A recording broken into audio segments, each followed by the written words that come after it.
Hi, everybody. We're here again with CommTALK, and we have a special guest again, Peter Cimoroni. This is a very unique version of this. It is going to be called Stories, and we're going to talk about Peter Cimoroni and his journey and some of the business he's done, and tell us about some of these stories. We want to know about, first of all, one of your big ones. Yeah.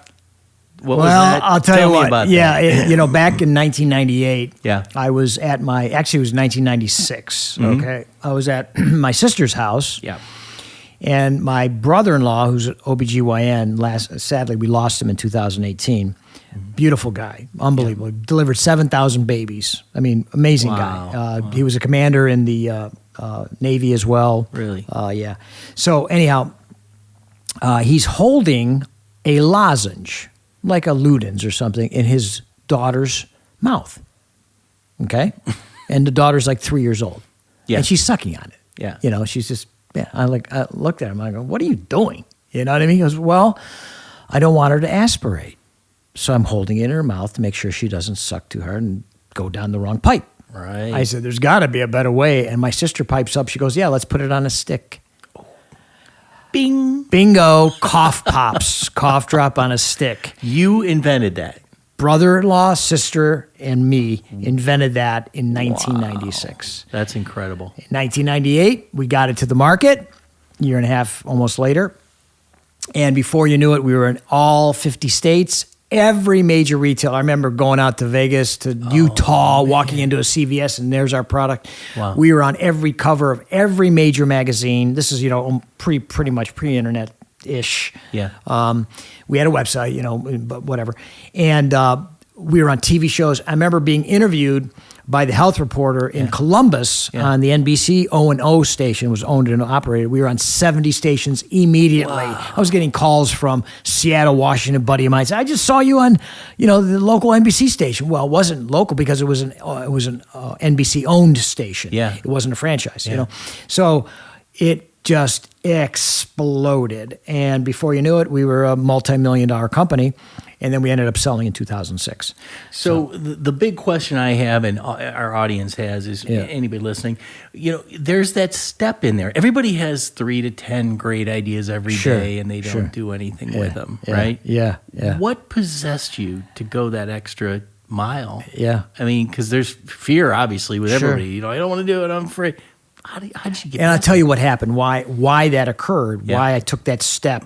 Because I tried it in 1991, when my first wife, my ex-wife, I was a wrestling coach, and I was constantly getting my back, my scapula tweaked. Yeah, I would get like these cramps, these spasms. Yeah. So she would get this thing. It looked like a little egg, and it was a massager that was pinpoint. Yeah. Okay, and she would rub it out for me. Right. Yeah. Well, we had just had our first child, and he was teething.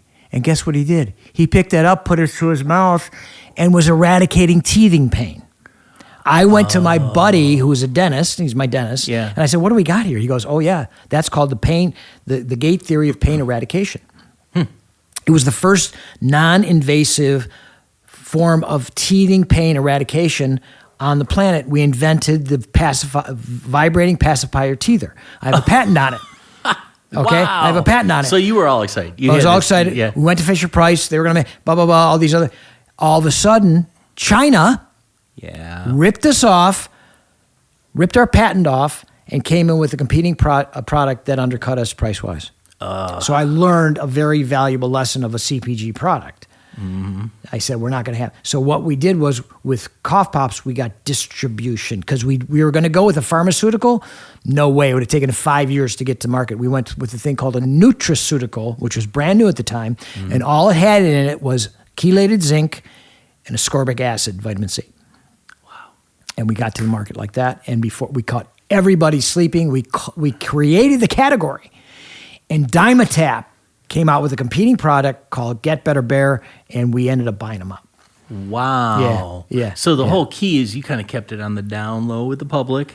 Until it was time not to, and then we went with a massive PR campaign, which I was telling you about, and that's why I was on the cover of Cranes. I was on the cover with my brother-in-law. Plain Dealer, Chicago Tribune, Wall Street Journal, Advertising Age. We were everywhere. Yeah. Unbelievable. Yep. That's so cool. So that Yep. was a huge feather in your cap. And Exactly big right. deal. Exactly Wow. right. Amazing. So your segue beyond that, Yeah. then what?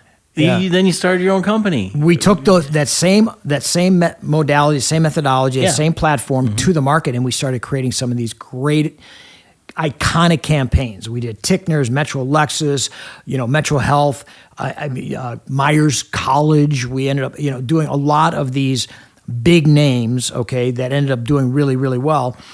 And then I started to morph it into a best practices because I knew what to do line item wise too. I had to create a very efficient, high margin profit company, and I knew that it wasn't just top line growth because everything when you sell is valuation. When you look to exit, it's about EBITDA. So we created literally a virtual company.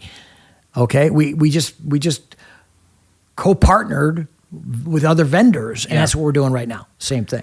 Right. So when I go in to look at a company, I find out what's right with it, with what is right with it, what is not right with it, where do they want to be and why and how fast, and we get them there. It could be a simple one a la carte solution, some type of a hybrid plan, if you will, or a full-blown strategic master plan to get them to that exit strategy. And there's a ton of manufacturing businesses right now. Dan, there are 700 companies here in town that are manufacturing that have no transition, have no perpetuation plan. Yeah, I believe. And they're all over 60. Oh. All the owners are over 60, and mostly Welcome male. to the club. Yeah, We're all the same that's boat. that's long in my rearview mirror. Dear God, it's Well, you have almost 7 such years. a wealth of experience in this. Yeah. And you know what? I see companies could really appreciate it and gravitate to it. I'm seeing that more and more, that they're Right. gravitating to small groups that have high experience. Sure. And that's really the key, I think, behind, But they got to listen too. They gotta You know what I listen. mean? Like I just recently had a client that did really, really well and listened to me, but then didn't think that I helped him do that. It's sort of weird. It's a weird dynamic too. You got to you got to check your ego at the door. You know what I mean? That's the and hardest so. And I was just talking to another gentleman about a campaign I ran for a guy who ran for mayor, who listened to me initially and did very well, and then didn't listen to me and then lost the campaign. And I'm like, I don't get it. You know what I mean? It's so weird. It's like, I'm going to get you a state championship as a freshman, and then you don't listen to me, and then you never even make the state tournament by the time you're a junior. Because you're not listening. You know what I mean? Yeah. So it's just a weird dynamic, but. It is it is what it is. It's You get human guys nature. like that. Yeah, You get, exactly. But I've owned 9 businesses. Okay, I've succeeded in 6. I've failed in 3. I've learned more in the failures of particularly what not to do, what not to surround yourself with, how not to structure stuff than I did in the successes. Yeah. And that saves you time, money, and heartache. Oh, yeah. Okay? Oh, yeah. And so right now we're bringing that all together for my food company. Yeah, tell us about that. When I heard about that, I was like, wow, you're doing that too? Yeah, exactly right. So Exactly tell us what the name of that is. Well, and what you've it is. tasted the product. Yeah, it's amazing. Yeah. That's Yeah. That worked perfectly. Exactly when you right. brought it in. I'm like, I'm sold. Okay. So it's a guacamole company. Yeah. Okay. And why guacamole? Well, about 5 years ago, I started to date my now beautiful wife, and we started to do these Sunday Fun Days. And there was a restaurant on the east side that sadly just closed called Paladar, which is a Cuban restaurant. And it had a 3-sampler guacamole plate. Okay? So it had their traditional guacamole, then had their takes on, they had one with bacon, one with just whatever. Yeah. And so at the end of the day, I said, this is pretty good, because I was really never a guac eater. It's pretty good. And then I went home, I said, I don't know why, but I think I can make it better. And I'm telling you, I'm not a chef. I'm a good, I can cook, whatever. Yeah. I mean, my first marriage, I was married to a wife who was literally a gourmet chef. She runs a kitchen for one of the top specialty food stores on the east side. Anyhow, I started to do it, and it was off the charts good. Well, you've tasted it. Oh, it's amazing. Okay, it's amazing, right? Yeah. And so all of a sudden, I found that I'm this world-class guac maker. Right. So I started to bring it to parties, and it had the same, same experience there. And to the point where I knew I had something was when my baby brother took the bowl and took a spoon and finished a third of the bowl with a spoon. I said, okay, I may not be the sharpest knife in the drawer, but I think I got something here. Yeah. So about a year and a half ago, I reached out to literally the special forces, guys that I know. You met Dennis Dunn, who's brilliant. He's a former Shears and Pepsi guy.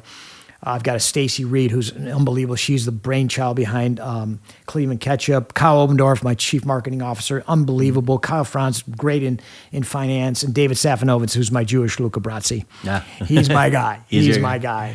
And that's my team. Yeah. And we also have great partners in our manufacturer in Mexico, our brokers here locally. Yeah. I mean, it's just amazing. And we're getting good response from the retailers. And we have been told by our broker network that we are going to be in stores in May. Perfect. Yeah. What's the name of your It's product? called Avocado Goodness. Avocado and it's Goodness. the GG's brand, and GG stands for Gourmet Guac.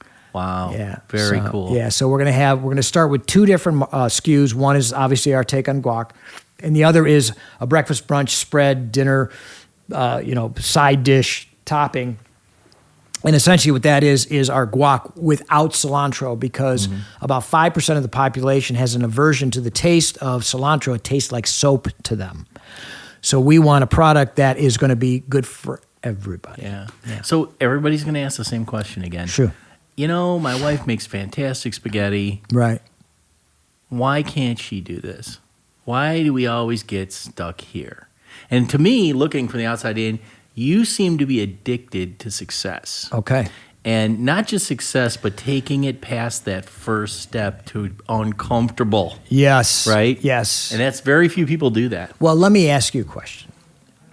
Would you like to talk to almost 200 people and 188 of them say no to you? And literally tell you you're sort of an idiot. Yeah. That's my superpower. Right. You put those blinders on. You just have to. Well, it's just like, you're going to knock me in the head. I'm going to go harder. Yeah. I'm going to go harder. Yeah. And that's your probably wrestling background. Well, and I think that was just innate with me. Just wrestling happened to be the vehicle. Yeah. Right. I love football too. I mean, I was a center on the football team at 5'7", 150 pounds back in the Stone Age, but I loved it. I loved the knocking of the head and being knocked down and getting back up and hitting harder. Right. Yeah. And so it's the tenacity. Right. It's somebody asked me. Actually, a few people asked me, well, what happens if this doesn't happen? I go, there's only one thing that will stop me from having this happen, and that's the grave. Yeah, right. There is no plan B for this. Right, yeah. It's the grave. So this will and is happening. Love it. And so, you can get a little touchy-feely too, and my futures are, I already see my future. I'm living my future. I'm just waiting for it to catch up to the present. Right. Outstanding. Outstanding. Yeah. Well, that's some great gems you dropped today, dude. Thank you, bro. Fantastic. Thank you, bro. Well, how can people reach you, Peter? On all ends of things. Absolutely. Well, call me. Call me, 216-287-1522. We'll have it in the notes, guys. Right. And my two companies are palladiumedge.com, Peter at palladiumedge.com, or avogo.co, Peter at avogo.co, not com.co. Thank you, Kyle Obendorf, for that contemporary website and web address. And we are, again, slated to be on shelves in May. Awesome. Can't wait to eat it. Yeah. I need it. Yeah, well, So- you always got a free I greatly appreciate free it. samples. Absolutely. You and Eddie, my Awesome. boy Eddie. Eddie, love behind the Eddie. cameras over there. Love Eddie. And Alex too. Alex too. My son Alex loves that stuff. That's Absolutely. great. He was Melt a nut. that smile on his face when he ate it melted my heart. Oh, he's man. great. He's a great. Great kid. So good. Yeah. Well, thanks everybody for tuning in today, and we'll look forward to seeing you on the next episode of CommTALK.